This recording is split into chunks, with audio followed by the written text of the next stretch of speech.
नमस्कार, आप देख रहे हैं news for nation. Mukesh Saini और भाजपा के बीच की जो लड़ाई थी वो अब अंतिम दौर पे पहुंच गई जब उन्हें मंत्री पद से इस्तीफा देना पड़ा। आपको बता दें कि मुकेश सैनी को लगातार सीएम नीतीश कुमार की सह मिल रही थी, मगर जिस तरीके से मुकेश सैनी और भाजपा के बीच की जो लड़ाई थी वो जग जाहिर हो चुकी थी, जिसके बाद मुकेश सैनी के 3 विधायक क्रमशः मिश्री लाल यादव, स्वर्णा सिंह और राजू सिंह जो कि भाजपा के साथ चले आए। इसके बाद मुकेश सैनी थोड़े अलग थलग पड़ गए और उन्हें मंत्री पद से इस्तीफा तक देना पड़ा। अब आपको बता दें कि भाजपा के ही एक पूर्व विधायक ने मुकेश सैनी का पक्ष ले लिया है और कहा है कि सरकार उनके साथ ठीक नहीं कर रही। साथ ही साथ पूर्व विधायक का यह भी कहना है कि मुकेश सैनी के साथ अन्याय हुआ है। हम आपको इस खबर के बारे में आगे बताएंगे, मगर थोड़ा सिनेरियो आपको बता दें कि जिस तरीके से मुकेश सैनी लगातार बगावत कर रहे थे भाजपा की ओर से पैच, मगर हम आपको ये साफ बता देते हैं कि मुकेश सैनी की जो लड़ाई थी भाजपा के साथ वो जग जाहिर हो चुकी थी।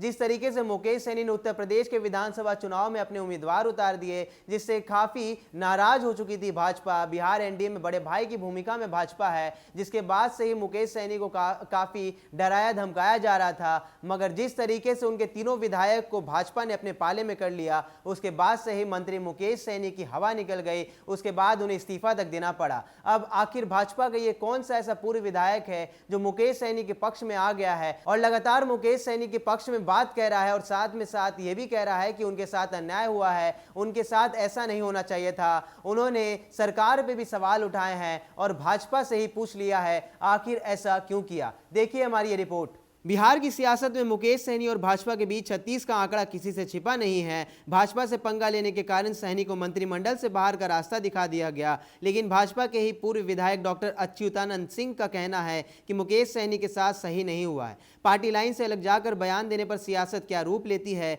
यह देखने वाली बात होगी। भाजपा के पूर्व विधायक डॉक्टर अच्युतानंद ने कहा है कि भारतीय संविधान के अनुच्छेद 91 में वर्णित है कि देश या राज्य के बहुमत दल का नेता प्रधानमंत्री या मुख्यमंत्री होते हैं। वह मंत्रिमंडल के पदेन सभापति भी होते हैं। यदि मंत्रिमंडल से किसी मंत्री को हटाना हो तो मंत्री से पहले इस्तीफा मांगा जाता है। अगर मंत्री इस्तीफा नहीं दे तो मुख्यमंत्री या प्रधानमंत्री खुद इस्तीफा देकर कैबिनेट भंग कर देते हैं, फिर नया कैबिनेट बनाया जाता है। लेकिन बिहार में मंत्री को सीधे बर्खास्त किया गया, जो असंवैधानिक और अनैतिक है।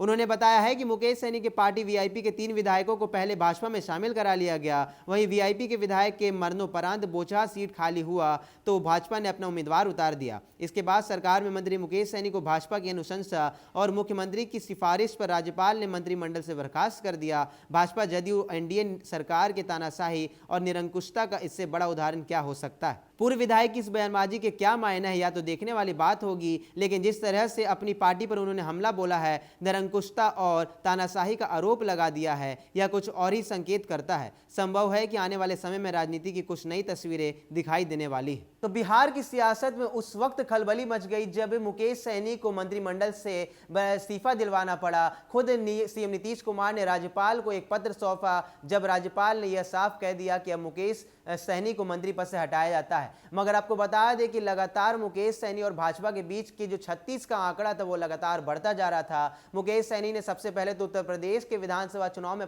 अपने उम्मीदवार उतार दिए और साथ ही साथ जब बोचहा का उपचुनाव होने को आ रहा है तो उसमें भी मुकेश सैनी अडिग थे कि बोचहा की सीट तो वो खुद ही लेंगे, वीआईपी को ही मिलनी चाहिए। मगर बड़े भाई की भूमिका में बैठी बिहार भाजपा ने यह साफ कह दिया कि मुकेश सैनी को ये सीट नहीं दी जाएगी, वीआईपी को ये सीट नहीं मिलेगी। भाजपा ने अपने उम्मीदवार बेबी कुमारी को भी वहां से प्रत्याशी घोषित कर दिया। साथ ही साथ ये भी कह दिया कि अब वीआईपी का कोई भी जो नाता है वो एनडीए से टूट चुका है। मगर भाजपा के ही पूर्व विधायक डॉक्टर अच्युतानंद सिंह ने मुकेश सैनी का पक्ष ले लिया है। मगर संविधान ये खुद नहीं कहता कि मंत्री को जबरन हटाया जाए, या तो मंत्री अपनी मर्जी से इस्तीफा देता है या तो मुख्यमंत्री कैबिनेट को भंग करते हैं। जिस तरीके से पूर्व विधायक ने अपनी सरकार और साथ ही साथ अपनी पार्टी पर सवाल खड़े किए हैं, उससे अब बिहार की सियासत में नई दिशा दिखने वाली है, क्योंकि यह पहली दफा होगा जब मुकेश सैनी के पक्ष में कोई भाजपा का पूर्व विधायक या फिर कोई भी नेता खड़ा हुआ है। इससे पहले भाजपा के ही सांसद अजय निषाद ने मुकेश सैनी पर कई तरह के हमले किए